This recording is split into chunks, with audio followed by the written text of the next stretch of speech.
And we are live. That's right. Mm-hmm. Where's that beautiful canned rock music, Joey? We can't start the show without the canned rock music. I know we're late. Yeah. Dun-dun-dun-dun. Dun-dun-dun-dun. That's Mace doing it. Not the same. Dun, dun, dun, dun. Wait, there we go. Might demonetize us for that. I That feel like Beavis reverb. and Butthead. Dun, dun, dun, dun, dun. Yeah. That's right. Yeah. Me and Butthead know each other. Yeah. Orange and Blue today, talking about something that really grinds my gears. Cecil, Lammey, Andrew Mason. And the thing that grinds my gears is when people talk about this Broncos offensive line, saying that it's so terrible and it's so trash and no quarterback behind this offensive line could do anything. Mace, there's probably nothing that could be further from the truth. Do you want us to roll that graphic right now? Let's just throw it on the screen here. Okay, Joey, put up the graphic. Joey, everyone see there that. You go. Yes. Okay. Take This is from ESPN Analytics, ranking the teams 1 through 32 in pass block win rate and run block win rate. Pass block win rate, the Broncos are their 8th. That puts them in the top 25%. Run block win rate, that they are 3rd in the league out of 32 teams. And when you're looking at pass block win rates and run block win rates like these that the Broncos have had, and yet the team allows a bunch of sacks over the course of the year, struggles to run the ball at times, you look at those numbers and you realize, hey, wait a minute. This isn't on the offensive line here. It's elsewhere. Right. It was on their quarterback, and that's why Russell Wilson isn't going to be here this year. And it's one of the reasons why when we look at the structure of this team, and right now at denversports.com, our article series of State of the Roster is going on. We'll get to offensive line, Mace, but it's like, should they just keep the band together based on the data and the film that we have? It's tempting. We don't have the indication they're going to do that, however. It is something worth thinking about. I think the key question is going to be whether you restructure Garrett Boles at left tackle.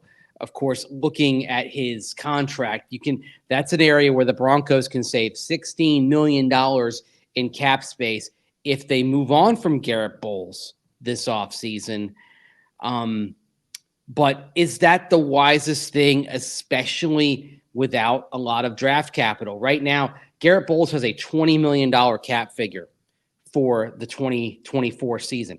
He has the second biggest cap figure on the roster behind Russell Wilson, and that's going to be the case even with Russell Wilson in dead money. Now, Boles is in the last year of the contract that he signed at the end of the 2020 season, the 4-year deal that came in the wake of what was his best season to that point. He is an ideal restructure candidate to add a couple of years on the back end and maybe get you some relief, because the way he played this past year, Cease, especially in terms of once he got his footing back under him, coming back from the fractured ankle, right? He looked like a player that could have 2 or 3 good years left in him at left tackle. Maybe not. We're not talking about Pro Bowl, all pro, but talking about somebody who is solidly in the top half of the NFL among left tackles. And if you're going to go somewhere, do you really want to blow a hole and create a need where there isn't one based on the way Garrett Boles played this past year? I don't think you should do that. And Mace, I know it's a great tackle class, but damn it, they got other stuff to draft. Primarily quarterback. So it's like, do you want to, and I should have started with this, so it's my bad, but like Zach Strief, everything he's done has been amazing. What a 180 from Butchberry. We need to get a lot of credit for what Garrett Boles has done, what Quinn Miners has developed. We'll get to him, but it's like, why make this problem when you already have enough holes you've got to fill? Exactly. I mean, as it is, we know that at center, we'll get to that in a minute. We know that at center, they see a potential starter of the future in Alex Forsyth, as George Paton said a couple of weeks back after the season ended. And that would seem to indicate that that's an area where you're probably going to move on from Lloyd Cushenberry. Cush did have his best season this past year, although he didn't play as well down the stretch, right? And we know that sometimes Cush, his superpower is up here. It's not brute strength. That means he's going to get bowled around from time to time. And we saw that happen a few times towards the end of the season. But still, based on the way he played over the balance of the 2023 season, somebody's going to pay Lloyd Cushenberry. And you've already paid Mike McGlinchey. You've already paid Ben Powers. And oh, by the way, you got to start making a long-term plan here to pay Quinn Miners, who was a Pro Bowl alternate this year, but in my opinion, should have been a Pro Bowler, period, based on the way he played. So if you're kind of making the overall long-term planning here, I probably can't afford to keep Lloyd Cushenberry. It would be nice, but actually, do we have the Cush clip there, Joey? Yeah, let's roll that beautiful footage. This is from after the Raiders game, asked about his future. And in my opinion, Lloyd Cushenberry sounded like a guy who probably knows that his future lies elsewhere. Let's just see what happens. Just leaving in God's hands. I'm not really stressed about it. Whatever happens, happens. If the opportunity presented itself, would you like to come back to the Broncos and keep building what you guys started this year? Oh, yeah, that would be great. I feel like we have a great room. I feel like we stayed healthy throughout the whole season. Besides this last game, all five of us played with each other, so it'll be great to continue to build. Do you think it's important? He'd like to come back, but it sounds like a man who knows his future probably doesn't involve coming back to the Denver Broncos. Right, and I won't get my tinfoil out on this show, Mace. It's for a different show. It just seems like some of these guys, they know the writing's on the wall because they're veterans, right? They know this business of football. But there's part of me, it's like, man, were some guys told some things? Was Josey Jewell told, something? Was Justin Simmons told something? Was Lloyd Cushenberry told something? Or most likely, they just understand the business, their cap number. And if you're a guy like Cushenberry, you can go out and make some good money. They understand the business. They understand the cap number. They also understand the bigger picture of what's going on with the Broncos is Sean Payton trying to put his own stamp on things. And when you're trying to put your own stamp and yet you are looking at an offseason in which George Paton has already said they're not going to be very active in the first wave of free agency, they're not going to use the dead money as an excuse. Let's make that clear. But they know that the types of moves they make have to be a bit different than last year, where you came out guns a-blazing when the legal tampering period opened last year in March. The Broncos don't have that luxury to do a lot in the first wave this year.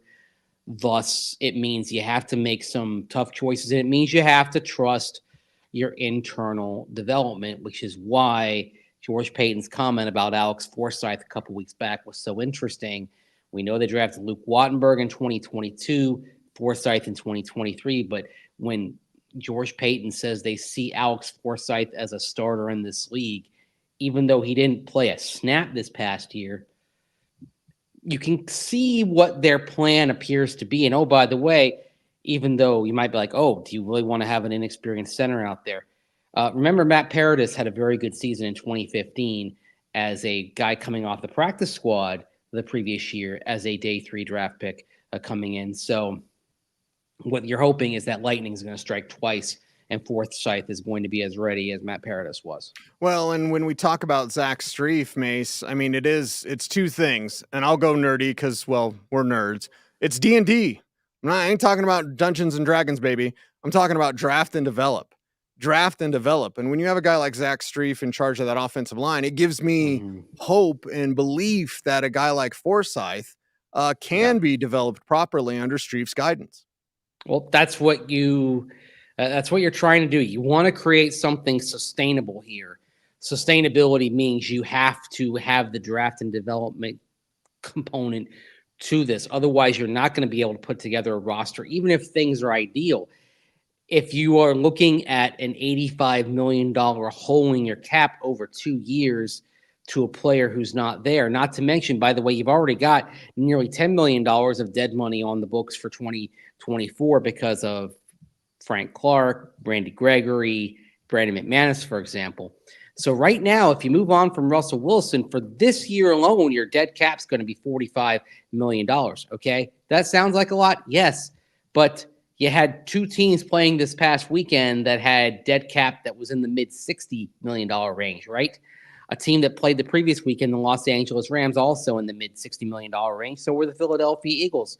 So that's what I mean when I say internally, the Broncos aren't using that as an excuse. It just means you have to go in a different direction than admittedly the team has gone over the last few years. They're going to have to trust the draft and development.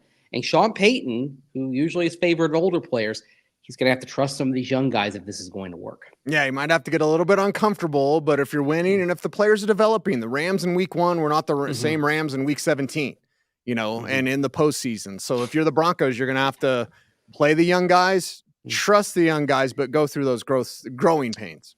And you're also going to have to trust that the players you have on hand that are returning are better in the second year in this scheme than they were in the first year, that there is the building process off of that. And that brings us probably to the guy who's probably the most polarizing offensive lineman, at least in terms of the public perception of him, and that is right tackle Mike McGlinchey, who, of course, has the big contract, $17 million a year of average annual value. Last year, didn't always play up to that contract. Did he bring leadership? Absolutely. The Broncos need that presence in the room. Certainly a presence like his helped out Garrett Boles a great deal, for example, helped settle things.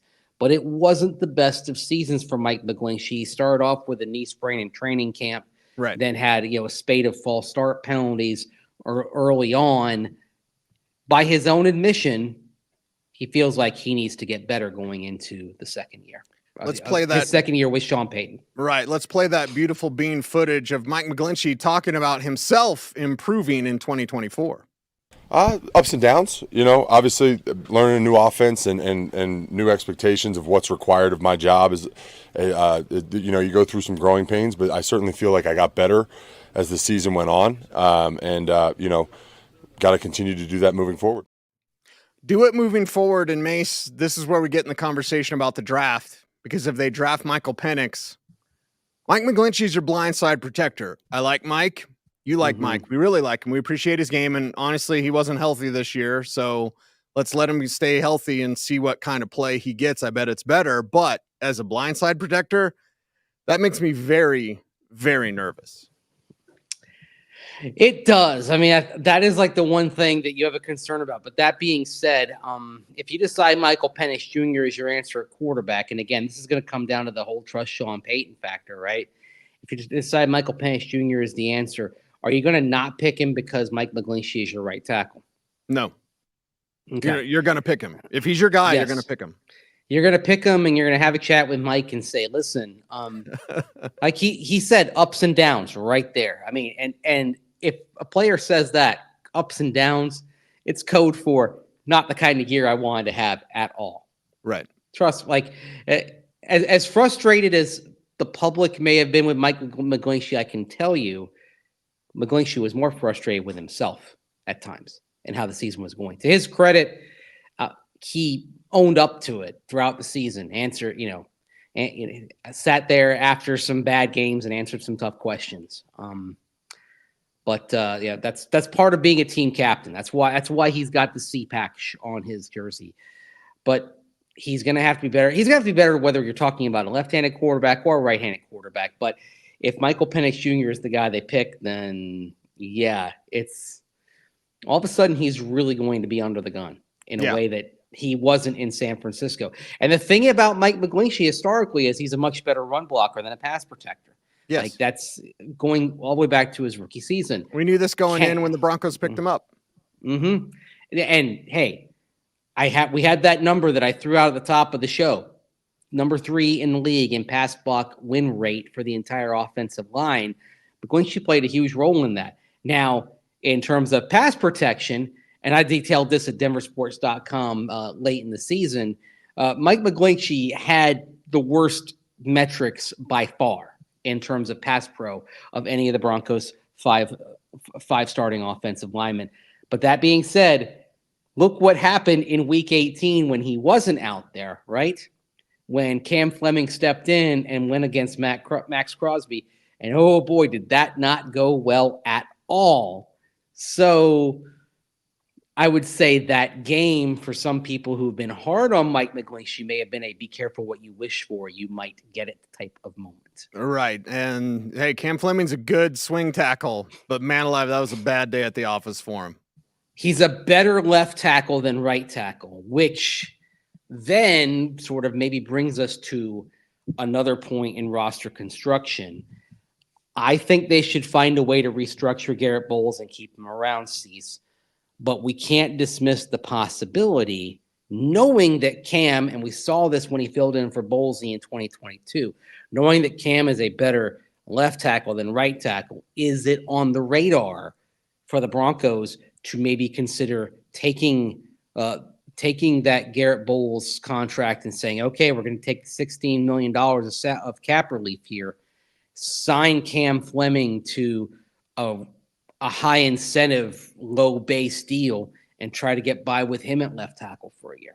Yeah, I'd say, and I could make the argument, even keeping Garrett Boles, that Cam Fleming's your most important free agent on your team of guys to keep. Because if you do draft Michael Penix, you know what? Fleming at right tackle playing blindside protector isn't bad.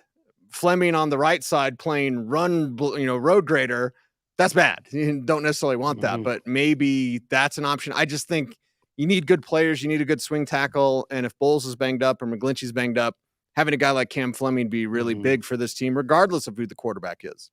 Well, you like to have a swing backup that has some experience, and it'll be interesting to see the overall state of how the backup offensive line ends up working out. Because, like, for example, Quinn Bailey, who's been around a few years, Quinn Bailey is a restricted free agent. Now, he played this past year on a $975,000 cap figure. If you bring him back as an RFA, that cap figure, even if he is a right of first refusal restricted free agent RFA, that means his number is going up north of $2.8 million. So I don't think the Broncos are going to tender him at that level. What you can do, though, and the Broncos did this with PJ Locke last year, for example, you could decline to tender him, but then bring him back at a lesser number. And again, that gives you a comfort zone of having somebody who has played, has some experience, knows what he's doing if he gets called in there. And we saw Quinn Bailey get more than a few snaps as the season went on as that extra tackle. Yeah, we're not really going to talk about Ben Powers much, Mace, unless you have some things to say. But I wanted to wrap up today's show. Let's talk about Ben Powers. Talking about Ben Powers and talking about Quinn Miners as well. Talking about those guards and that guard situation. And we believe it could be a rookie quarterback. We believe it should be a rookie quarterback for this team. That means you're going to have to run the hell out of the ball. You're going to have to run it much more effectively than you did this past season. I do have a new Isaiah Pacheco, by the way. I wrote about it Mile High Monday. Read it at denversports.com. There is another, as Yoda would say. But if you're going to run the hell out of the ball, that means those two guards are going to have to get their work done. And Lord knows they did some really good work this past season. They did. I mean, I think with Ben Powers, there was a tendency of focus on the rare moments where he got bulled. Right. Rather, the overall body of work for Ben Powers was very good. It was excellent. Yeah, that being said, as good as it was, Quinn Miners a notch above there at right guard. Quinn Miners, star in the making. One of the things that we see in terms of honors for guards is they usually lag a year. So Quinn Miners played at, I thought, a Pro Bowl level this year, even though he didn't get the recognition to go along with that. I expect that's going to come a year from now, which is why, if you're the Broncos, I think you need to think about getting his contract done as soon as possible, because his price is probably only going to go up from here. And remember, in terms of his contract value, they may have gotten a little bit of a break because the 2022 season, development-wise, was kind of a wash for Quinn Miners working with Butch Barry. And remember, they asked him to lose some weight, so the belly got smaller. This past year, even though he doesn't want to talk about the belly anymore, right? He got the belly, he got that center of gravity back, and he got that power, that drive, that forcefulness, that nastiness back that we saw revealing itself late in his rookie season when he got forced to come in there. This year he picked up where he was the back half of that rookie season when he looked to be very much on the rise. Now we see somebody who's fast approaching this league's elite tier of guards, which is why if you're the Broncos, you've got to start thinking about a long-term contract for him, especially because he fits Sean Payton's blocking scheme perfectly. Not a good fit for what they were doing wide zone stuff back in 2022 with Nathaniel Hackett and Bush Berry. Ideal fit for Sean Payton and Zach Strief. And Quinn Miners is not done developing. We're seeing him as a Pro Bowl level player. It could be all pro by the time he's done developing. And I remember talking to him. You and I talked to Quinn Miners mostly every week in the locker room, certainly one of the best to discuss football with. But I remember him talking about Zach Strief, telling him about the placement of why, understanding the why. This isn't just about the physical. We know Miners is a very intelligent player, and he's learning the why of where you're putting your hands and why you're putting your hands there. It's just getting started, man. We could see Miners in that all-pro level. Yeah, and not to promote what we're doing, but hey, we saw it when you and I had our eyes on him back at the Senior Bowl in January of 2021, and you could see the glimpses. And I got very excited when the Broncos picked him in 2021 based on what I'd seen from him at the Senior Bowl. They got great value. The guy is, the guy is tough, tenacious, smart, everything you want in an interior offensive lineman. And oh, by the way, against Detroit, he wasn't offsides. Let's just make that clear. We'll make that very, very clear. I'll wrap up today's show, Mace, with something that you may be surprised by. Our viewing audience may be surprised by. Interesting. I'm going to praise George Paton.